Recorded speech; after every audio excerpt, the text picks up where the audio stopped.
यहाँ पे कहने का मतलब है कि हर संख्या यहाँ होगा। हर संख्या अपने आप में एक से गुना होती है, यानी कि हमेशा जो है वन जो है हर फ्रैक्शन के साथ मल्टीपल होता है।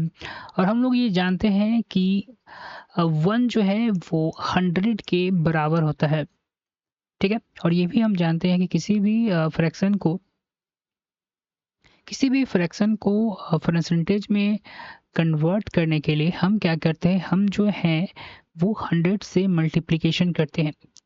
ठीक है, हम क्या करते हैं, हम लोग 100 से मल्टीप्लिकेशन करते हैं। तो जैसे यहाँ पर 85 फ्रैक्शन को है, उसको हमने मल्टीपल 100 परसेंटेज बनाना है, तो 100 से हमने इसे मल्टीप्लाई कर दिया है।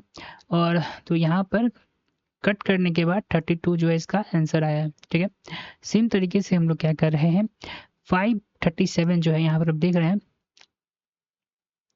उसको हम लोग फ्रैक्शन में कन्वर्ट करने के लिए हमने क्या किया, 100 से मल्टीप्लाई हमने दिया है। 100 से मल्टीप्लाई देने के बाद कुछ इस तरीके से हमने मल्टीप्लाई दिया है। मल्टीप्लाई देने का ये क्वेश्चन हमारा आएगा जो हमारा आंसर होगा।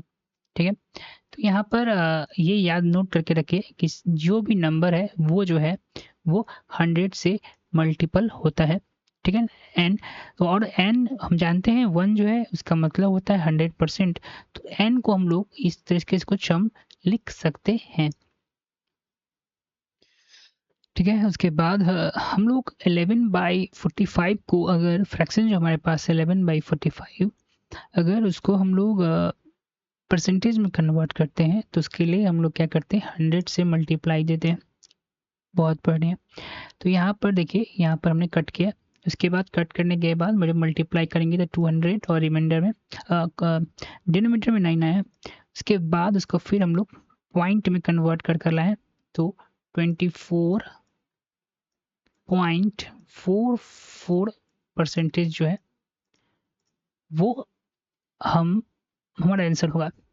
इससे पहले जो हमने all the above percentage value known as the standard percentage and it's important for the examination। इससे पहले जो पहले वीडियो में हमने जितना भी डिस्कस किया था, इस सब जितना परसेंटेज के बारे में, ये सभी आप देख रहे हैं, उसके बारे में जो हमने डिस्कस किया था वो सभी जो है काफ़ी इम्पोर्टेंट है। स्टैंडर्ड परसेंटेज और एग्जामिनेशन के लिए काफ़ी ज़्यादा इम्पोर्टेंट है। दोस्तों, हम लोग जानते हैं कि इससे पहले हम डिस्कस कर चुके हैं कि वी नो डैट, हम लोग जानते हैं कि 1/3 को का जो परसेंटेज वैल्यू है वो इतना होता है। जिसको डिसिबल में अगर हम परसेंटेज को लिखेंगे तो कुछ इस तरीके से हम लिख सकते हैं। यहाँ तक कोई दिक्कत नहीं। ठीक है,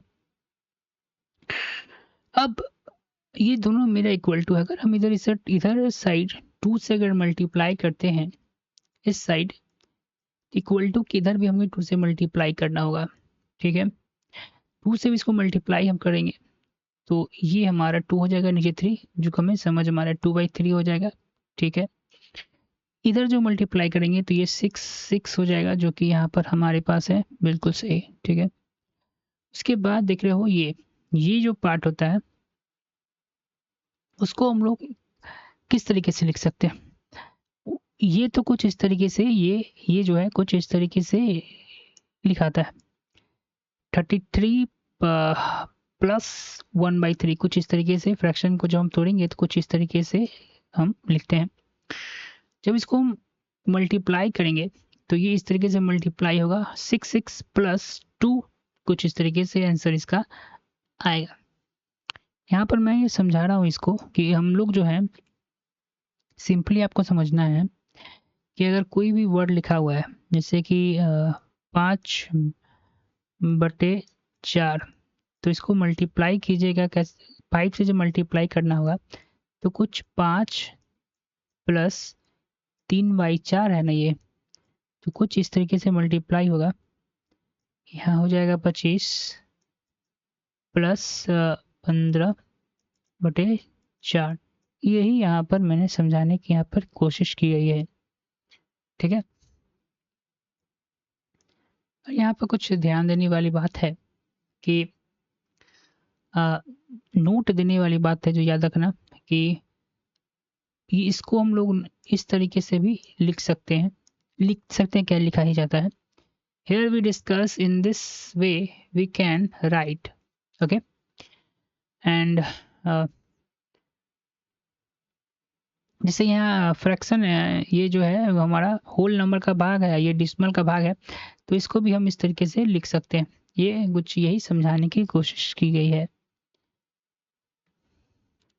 थोड़ा एक इम्पॉर्टेंट चीज़ यहाँ पर तुमको देखना है, इसको याद करके रखना क्या कि इम्पोर्टेंट कैलकुलेशन, जैसे 1/6 का वैल्यू होता है 1.666, इसको डिवाइड करके तुम यहाँ पर ऐसे देख सकते हो।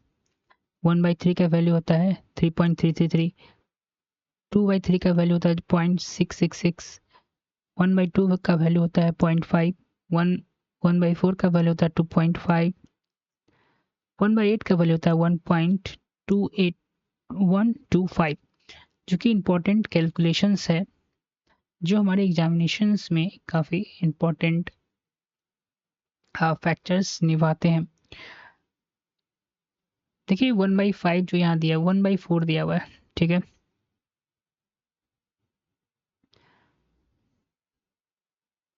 वन बाई फोर का परसेंटेज जो होता है वो 25 होता है, 25, जैसा कि आप स्क्रीन पर देख रहे हैं, ठीक है। तो 3/4 का परसेंटेज कितना होगा, यानी कि 7। तो इसके लिए क्या होना, इसके 1/4 का मतलब अगर हम 3 से मल्टीप्लाई कर दें इसको, तो ये क्या 3/4 तो नहीं बन जाएगा, बिल्कुल 3/4 बन जाएगा। इसके लिए करना आपको क्या होगा कि जब हम इधर से 3 से मल्टीप्लाई दे रहे हैं, जब हमें पता है कि 1/4 का वैल्यू जो है 25 है, तो 1/4 को अगर हम मल्टीप्लाई कर रहे हैं तो 1/4 बन जा रहा है। तो जब हम इधर इक्वल टू से मल्टीप्लाई कर रहे हैं, इक्वल टू इधर 3 से मल्टीप्लाई कर रहे हैं, इक्वल टू के उस साइड पे अगर आप 3 से मल्टीप्लाई करते हैं कुछ इस तरीके से, तो 1/5 जो है आपका वैल्यू बन जाएगा। तो 375% आंसर जाएगा। काफ़ी अच्छा हुआ। चलिए आगे बढ़ते हैं। उसी तरह 1/5 का वैल्यू जो होता है 25% होता है। तो अगर इसमें भी आप 2 से मल्टीप्लाई करते हैं तो कुछ इस तरीके से 40% हो जाएगा, ठीक है। ओके, 1/6 का परसेंटेज आप जानते हैं कुछ इस तरीके से होता है, ठीक है। तो थोड़ा इधर आगे आते हैं। ओके, यहाँ कुछ लिखा है, पहले पढ़ते हैं। We should immediate convert the fraction into the percentage. हम लोग को तुरंत ही फ्रैक्शन को परसेंटेज में कन्वर्ट करना होगा, बिकॉज क्योंकि we have not enough time, because हमारे पास इनफ टाइम नहीं है कि हम जो हैं सोचें, क्योंकि we have to solve lot of questions in few seconds. Okay, suppose आप इस तरीके से क्वेश्चन को लिखते हैं 355, फिर इसको 100 से मल्टीप्लाई करते हैं 60। आंसर बिल्कुल सही है, but it take 1 second and you not afford it. ये आपका 1 सेकेंड लेगा और ये आपको बर्दाश्त नहीं हो सकता है कंपटीशन में। सो 1/6 का वैल्यू इतना हमको पता है। अगर हम 50/6 का 5/6 का वैल्यू हम निकालना चाहते हैं, तो we should multiply both side. तो इस तरह मल्टीप्लाई करने से 5/6 आया है, उस साइड मल्टीप्लाई करने से हमें कुछ इस तरीके से मल्टीप्लाई करना होगा। 5 × 16 + 2, ओके। उसके बाद 16 + 2 80 आ जाएगा यहाँ। उसके बाद हेयर यहाँ देखो 3 डिवाइड्स 13, यहाँ 10 जो है 3 जो है 10 को डिवाइड दे सकता है। वी फॉर द डिवीजन में करना होगा और रिजल्ट कुछ यहाँ ऐसे आएगा। ओके वे एंड देन ये जो है 3 इसके साथ ऐड हो जाएगा और ये जो है कुछ इस तरीके से आंसर आपके साथ प्रस्तुत हो जाएगा। यहाँ पर तुमको ध्यान रखना है, ये वाला जो पोर्शन देख रहे हो, यहाँ पर 10 जो है 3 को डिवाइड दे सकता है, ये 3 जो है 10 को डिवाइड दे सकता है, इसीलिए इस प्रोसेस को आप कंटिन्यू रखेंगे, ठीक है ना।